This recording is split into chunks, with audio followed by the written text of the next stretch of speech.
How did I get here? A confused camel walked by. Why is there a penguin in the desert? Then Poppy felt it building in her chest again. That tingly feeling. Oh no, not again. Hic, flash, blue light. Poppy vanished from the desert. This time she appeared in the Amazon rainforest. Pop!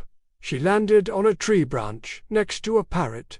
Squawk! A penguin in the jungle. The parrot shrieked.